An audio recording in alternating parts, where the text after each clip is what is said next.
So, Snitch. I think the movie is ever so slightly subtle, which these sort of movies aren't usually.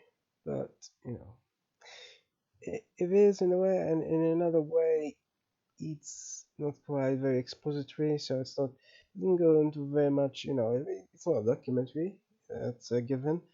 But, just, it's still, I noticed the director also had a hand in the third Fallen movie.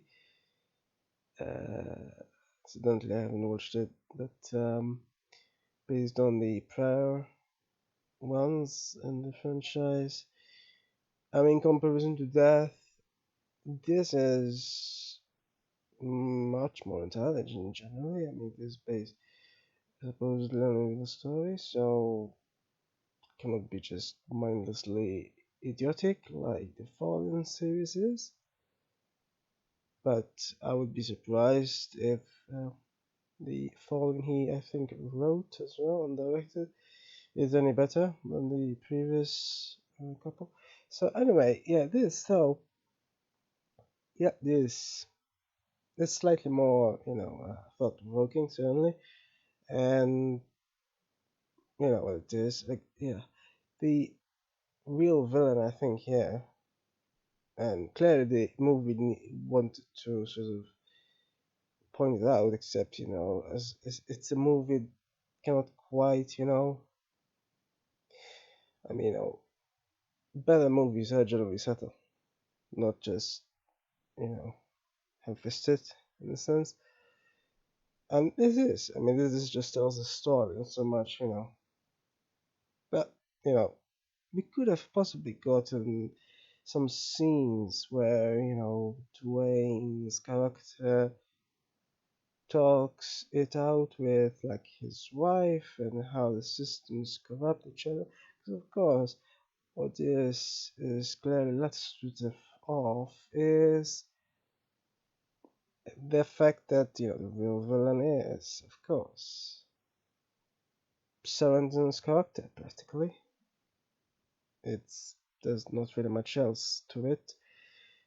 Politicians here are really the real villains here. I mean, they caused all this havoc, all of this, and if they never began this war on drugs in the first place, not, it caused so much death, and not this is this is nothing to do, with overdoses or anything. This is, all this. I mean, if everything that is normally sold under any other capitalistic model, which is so widespread from these same countries, so we're not even talking about, countries that do not like capitalism, but no, these are the same countries that supposedly worship capitalism, and yet,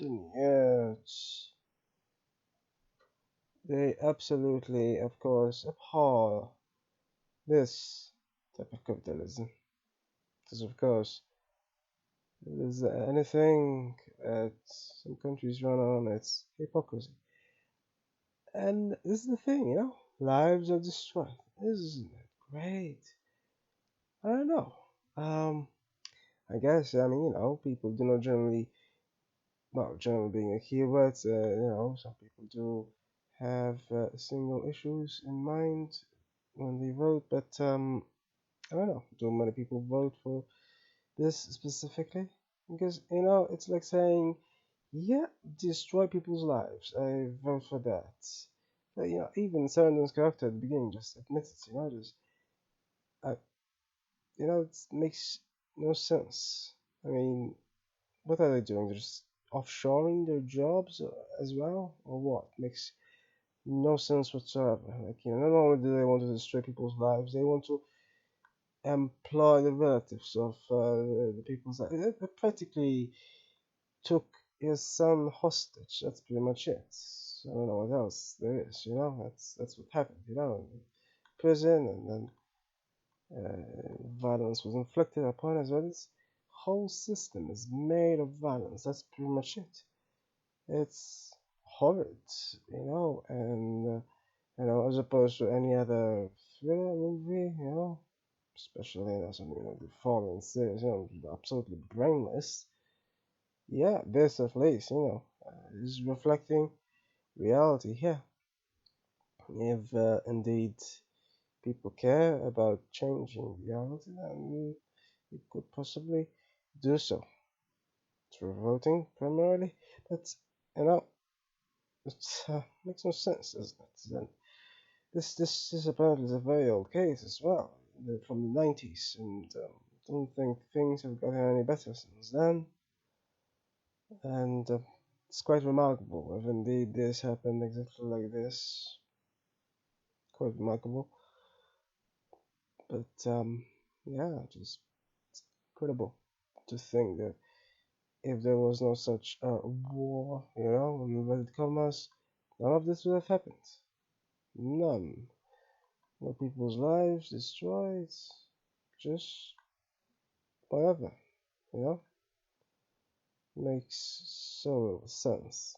Especially considering, how it happened at the beginning of the movie. That is the most bizarre thing ever. Like, really? Yeah. Um, Unbelievable.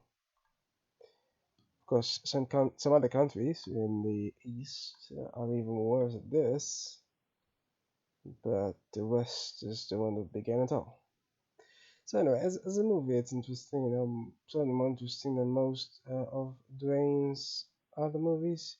Generally, these sort of movies, not other movies like sort of, I mean, he does do some comic roles as well. So this wasn't at all comic. I don't believe I've ever seen him cry in a movie. This had him shedding a few tears. It's quite something for for The Rock, to shed a few tears. His image and all, usually he doesn't. I've seen some of the movies of his where he's serious. I don't think I've ever seen him. So yeah, it's quite something. You can imagine, I guess. As a movie, it wasn't quite that powerful per se uh, for the audience. It is, for the watcher, wasn't quite so powerful. But you can imagine. I mean, if obviously you're in his situation, then yeah, sure enough, it makes sense. It's totally, overwhelming. As a movie, though, it's I don't know. It's still stuff that's happening on screen and such, but it's not. I don't know what was missing essentially, but yeah. In a way, it is still more of a documentary. It was inspired by documentary apparently, and it does reflect that sort of documentary feel. So in this sense, it wasn't that um, resonant, but it was at least very informative. Guess as long as a movie is informative, I suppose it's still better than nothing. Certainly better than that aforementioned franchise, which had absolutely nothing, no information or anything else at all. I can't believe it's the same director, but anyway, I'm just saying, yeah, this at least has a bit more.